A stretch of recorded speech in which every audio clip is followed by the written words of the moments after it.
Po, ja, se do të hapëm kartelën tënde tani.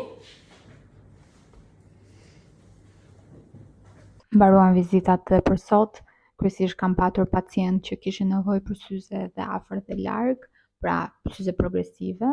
Do të veçoja sot një rast që kisha, një zonjë për të cilën dyshoj se ka keratokonus. Keratokonusi është një sëmundje e korneas, xhamit të syrit, siç thuhet në gjuhën popullore.